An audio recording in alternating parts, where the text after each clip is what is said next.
Warning, this video is not for Sarah's flock.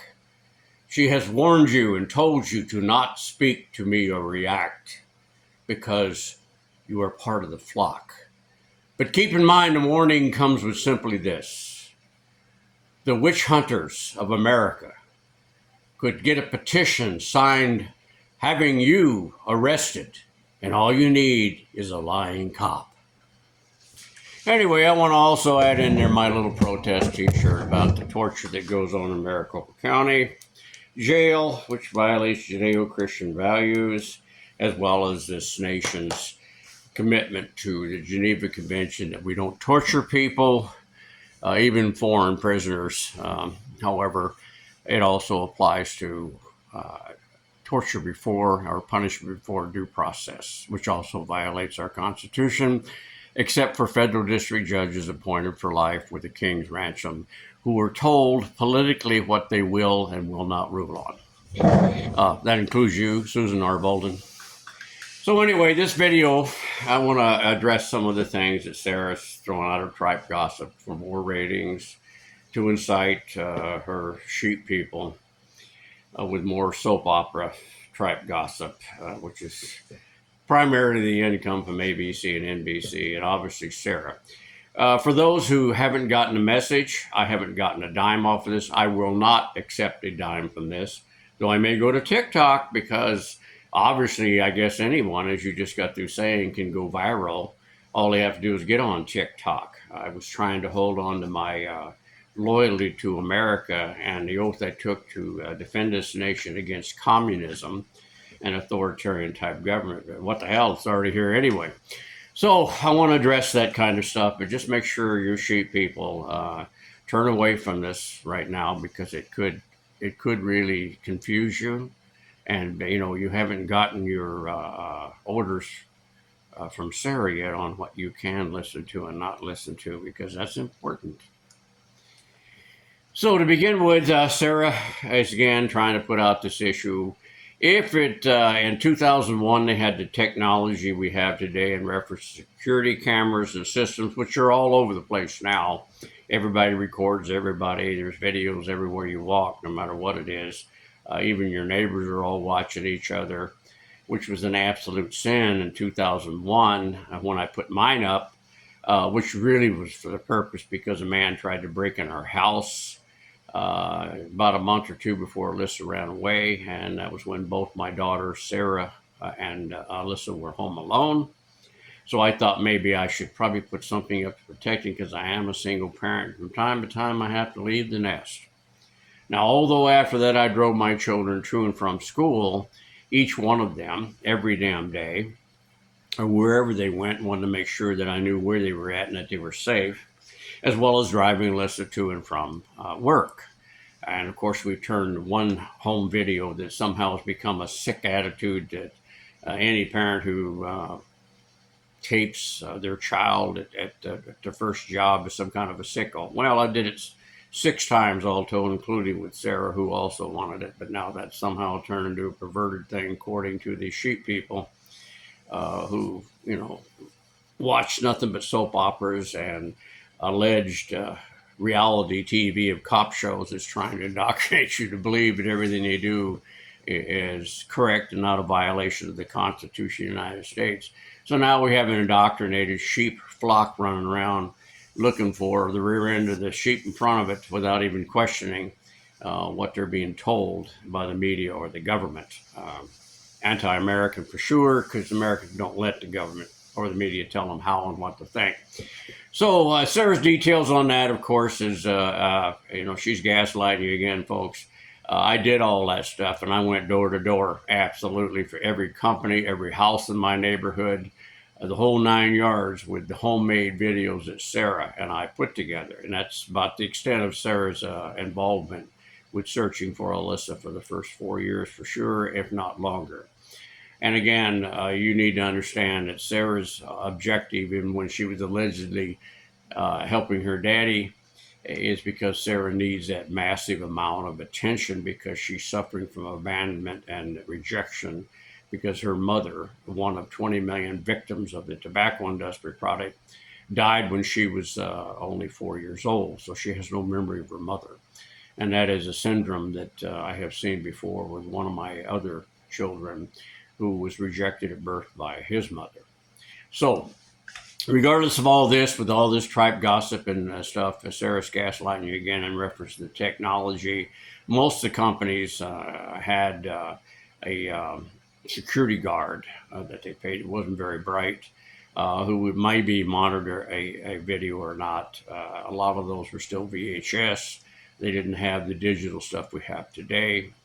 That advanced later on. I had one of those in 2008, which I happened to turn on before I was getting ready to leave my house, go check my mail, and that recording was destroyed by the Phoenix PD, which was really monumental in reference to Brady violations, because that VCR recording, or not VCR, but DVR recording would have shown the Phoenix PD as to who planted the plastic pipe bombs, to which,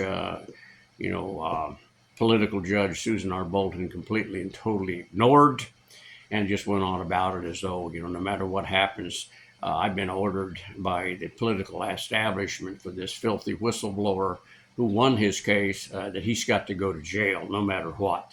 And she did that.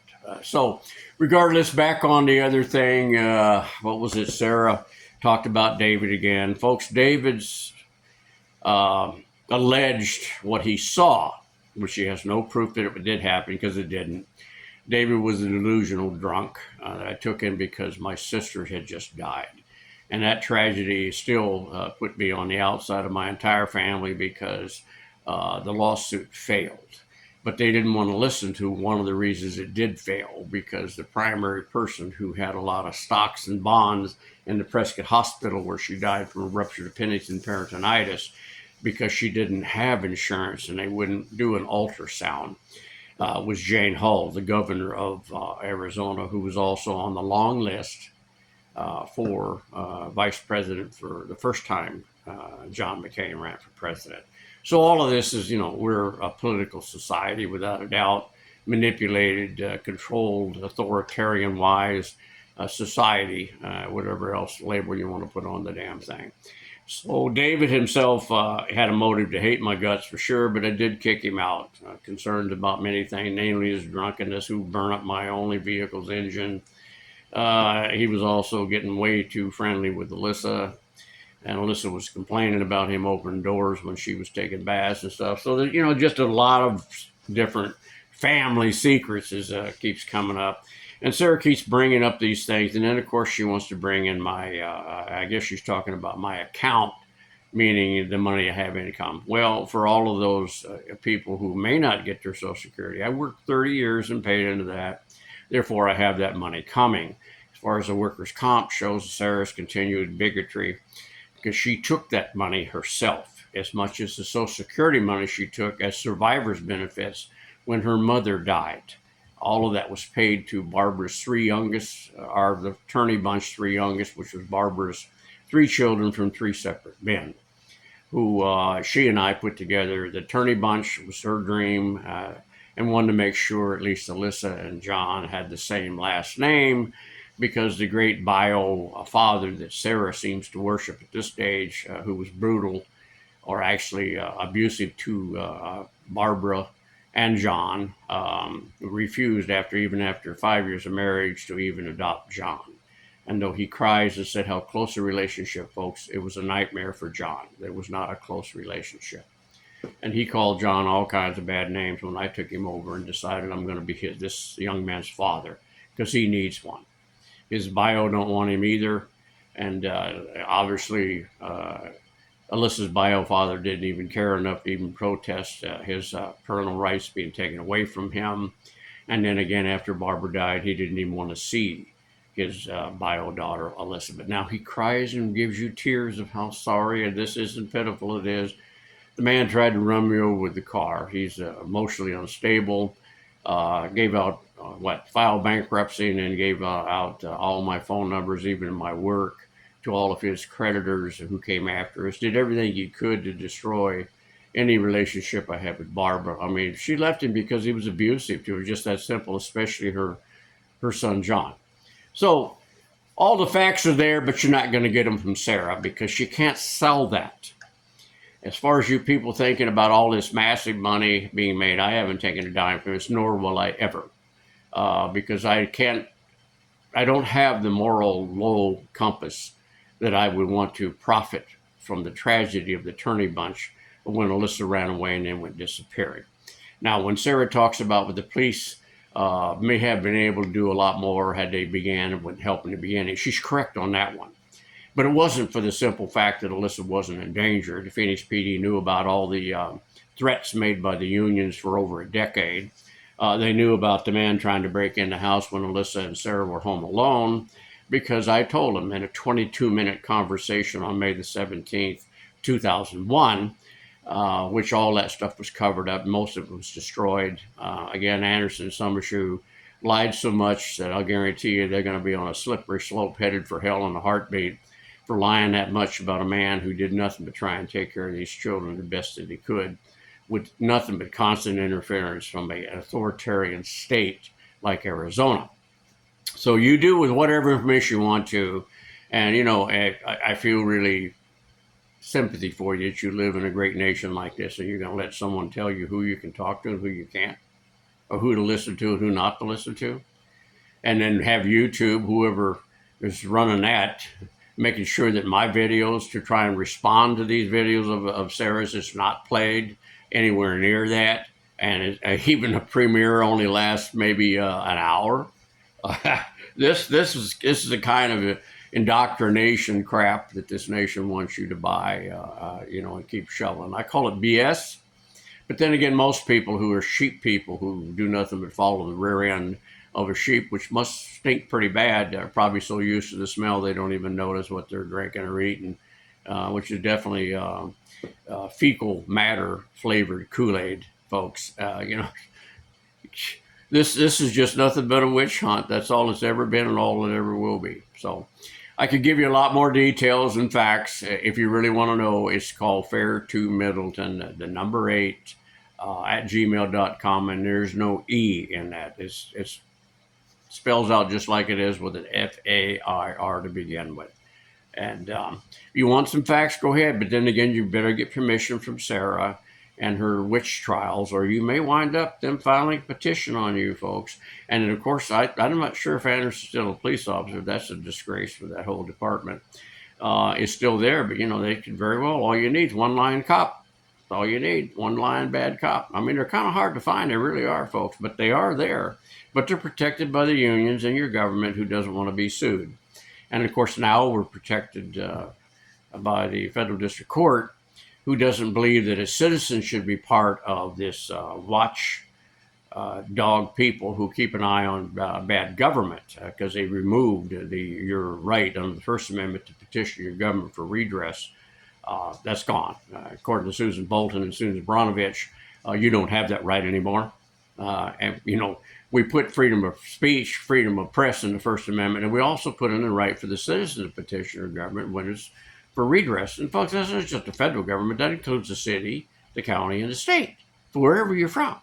So if something goes bad, you're supposed to be able to run and say, nanny, nanny, poo-poo, I'm being treated poorly by my government, federal district court. You're supposed to be the protectors of the Constitution and my Bill of Rights. Oh, not anymore. I was told by President Stupid that I'm not supposed to do that because he did give me a lifetime appointment for a king's ransom, so I'm loyal to him and not you, dumb sheep person. Good luck, folks. God, pray for America, because if we don't flush that cesspool in there and get rid of those damn people, which is going to take about 3 decades to vote them all out, forget your damn party affiliation, people. I'm sorry. They're both, they've got their personal agendas to do. They need to get back to 3 separate branches, Judeo-Christian values. They need representative government, folks. And for crying sakes, get back to the Bill of Rights for what it was really written for, which is basically to protect us from authoritarian dictatorship government. And look for it now, folks. It is here.